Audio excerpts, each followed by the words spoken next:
Spring break, 2019. Three college friends, Jake, Mason, and Olivia, had one goal: get away from everything. No lectures, no parents, no campus drama. Just the three of them, a remote cabin, and a week to kill. The plan was simple. Mason's uncle had a lakeside cabin tucked away in the woods of upstate New York. He hadn't used it in years, but said it was all theirs if they wanted it. No neighbors for miles, no cell towers, no distractions. Jake called it the perfect dead zone. They were all in. Jake drove. He always did. He liked the control, and his SUV was the only one with all-wheel drive. Mason rode shotgun, bouncing between playlists, blasting early 2000s rap 1 minute and horror movie soundtracks the next. Olivia was in the back seat, buried in a hoodie, barely looking up from her phone. At first, the ride was just typical road trip stuff: highways, gas stations, fast food. But after they crossed the border into New York, things started to shift. The towns got smaller. The gas stations turned into general stores. Street lights disappeared. By the time they hit the gravel road that led to the cabin, they hadn't passed another car in almost an hour. The sun was setting behind a wall of pine trees. Jake had to slow the car to avoid hitting potholes. Branches scraped against the windows like fingernails. Every so often, they'd pass an old fence or a rusted-out truck half buried in leaves, but there were no houses. Just forest. Thick, dark, endless forest. "This looks like the kind of road people get murdered on," Olivia muttered, half joking. Jake laughed nervously. "Relax, it's just the woods." Mason leaned forward. "Yeah, and my uncle said the place is fully stocked. Fireplace, running water, even board games. No internet, though." "Great," Olivia said. "So when we get killed, we can't even tweet about it." Finally, they reached the cabin. It looked just like the pictures Mason had shown them. 2 stories, wood paneling, a wraparound deck, and a narrow dock stretching out over the lake behind it. But in person, the place felt ... heavier, like it had been holding its breath for a long time. They got out of the car and stretched. The air was cold and still. Too still. No crickets, no wind, no birds. Just silence. Jake popped the trunk and started hauling out bags. Mason unlocked the door and flipped the light switch. Nothing. He flicked it again. "Power's probably off," he said. "I'll get the generator running." While the guys handled that, Olivia wandered to the edge of the trees. The sun had almost fully set now. Shadows stretched long across the ground, and the lake behind the cabin looked like a black sheet of glass. Then she heard it, a slow, shallow inhale, like someone was standing behind a tree watching her. She froze. "Did you hear that?" she asked, turning back toward the cabin. Jake was dragging a cooler across the deck. "Hear what?" "That breathing." He raised an eyebrow. "Maybe it was the wind." "There is no wind," she said quietly, but the sound was gone. She didn't want to admit it, but for a second, she'd felt like she wasn't alone out there. Like something or someone was just out of sight, watching, waiting. She shook it off. It had been a long day.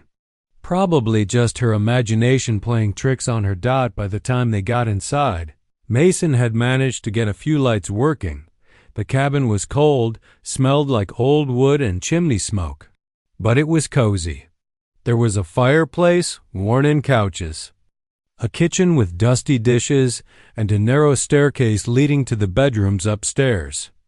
They unpacked, lit a few candles, and cracked open beers. Music played from Mason's speaker, and for a moment, things felt normal again. But Olivia kept glancing at the window. There was no curtain, just the blackness of the woods outside. No matter how many times she looked, she couldn't shake the feeling that something might be standing just beyond the trees. Watching. Waiting. The first night started off chill enough. After a long day of driving, The three friends had finally settled into the old lake cabin. They unpacked, made a quick dinner, just pasta and sauce, and sat around the fireplace with music playing quietly from Mason's Bluetooth speaker. No cell service, no TV, but for the first couple of hours it actually felt kind of nice. Peaceful, even. But once the fire burned down and the temperature dropped, the mood shifted. The silence outside was unnatural, like the trees were holding their breath. Inside, the logs in the fireplace cracked softly and the candle flames barely flickered. Olivia wrapped herself tighter in her hoodie and rubbed her arms. "Hey, does anyone else feel like it's too quiet out here?" she asked. Jake looked up from his beer. "It's the woods. No traffic, no people. What did you expect?" Olivia hesitated. "I don't know. It just feels off," Mason laughed. "You're being paranoid. My uncle's had this place for years. Nothing ever happened here." But Olivia still looked uneasy. Around 12:30 a.m., she went upstairs to use the bathroom. The cabin had a long hallway with 3 doors, 2 bedrooms, and a small bathroom at the end. As she flipped on the light and leaned over the sink to wash her face, something caught her eye in the mirror. A toothbrush. It was sitting in the cup by the faucet, but none of them had brought one upstairs yet. She picked it up slowly. The bristles were damp. That stopped her cold. She called down the stairs. "Hey, guys?" Jake and Mason looked up at her from the living room. "Yeah?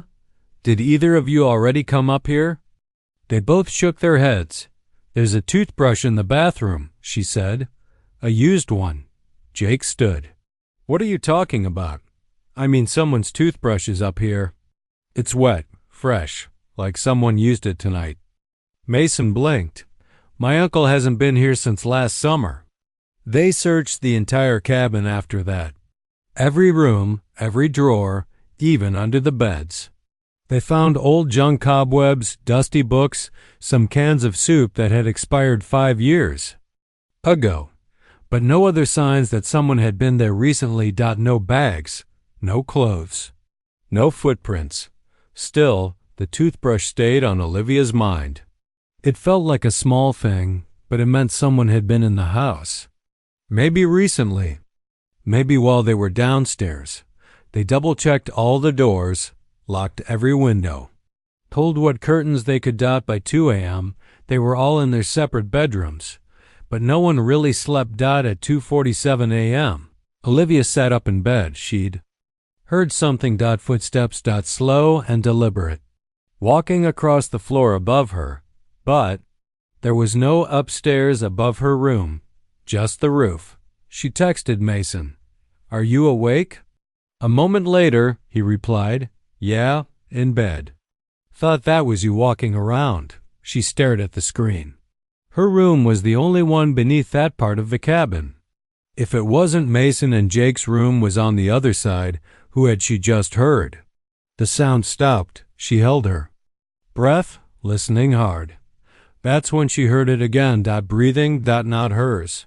Not soft, tired breathing. It was low, slow, and unnatural.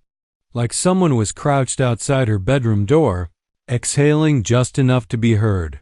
She stared at the door, heart pounding, waiting for it to creak open, but it never did. She didn't sleep after that. None of them did. The next morning, they didn't say much. Nobody wanted to admit how scared they were. They just moved quietly around the cabin, brewing instant coffee and avoiding each other's eyes.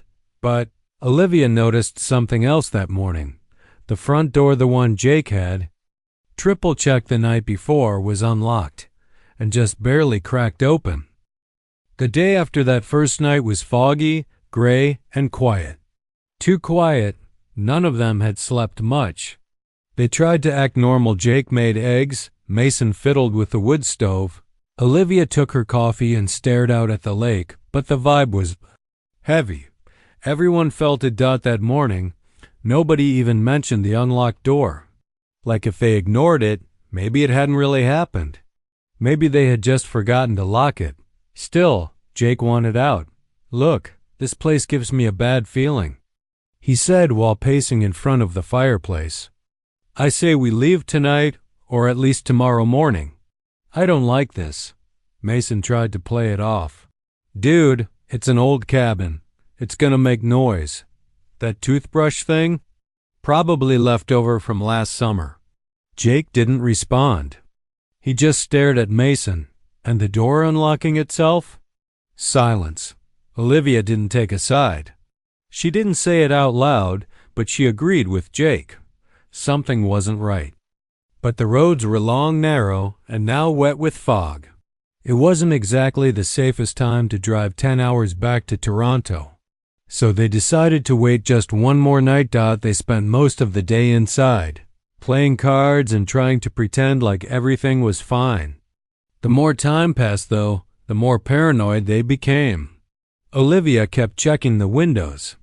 Jake insisted on carrying a fireplace poker from room to room.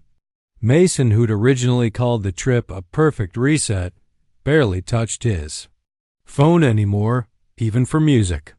That evening, they decided to build a small fire pit down by the lake. Mason found a box of old firewood in the shed, and they dragged lawn chairs out to the water's edge. It felt a little better outside, less claustrophobic than being trapped in the cabin. They sat under the stars, roasting marshmallows, trying to laugh. For the first time in 24 hours, it felt almost normal again, until Olivia leaned forward, staring into the woods behind them. "Wait, don't move," she whispered. Jake turned to look at her. "What?" She pointed. "Between the trees. About 30 feet back." Jake and Mason turned.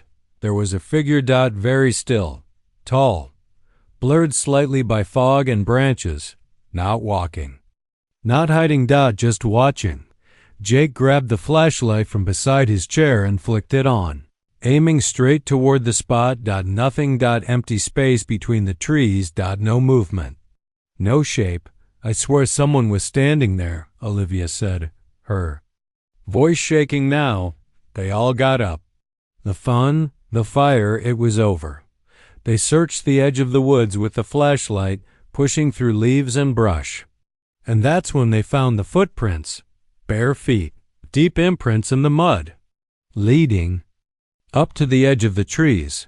But the trail stopped suddenly. No return prints. No sign of someone walking away. Just vanished. Jake swore under his breath and turned back toward the cabin. "We're leaving. Screw the road. I'll drive all night if I have to." They packed their stuff in under 15 minutes. Every light in the cabin was on. Olivia refused to go upstairs alone. Jake kept the poker in hand the whole time. But as they moved around the house, gathering chargers and food, something strange happened. Jake passed by the back door on his way to the kitchen. It was unlocked again. He knew he'd locked it just before they went to the lake. He remembered hearing the bolt click. He slowly reached out, turned it back, and stepped away, heart pounding. That's when he heard it. A slow click behind him. The lock had turned on its own. He spun around. No one was there. He ran to the living room, pale, sweating. "We have to go, now." They didn't argue this time. As they drove away, headlights cutting through thick trees and fog, not one of them looked back. Not at the cabin, not at the woods.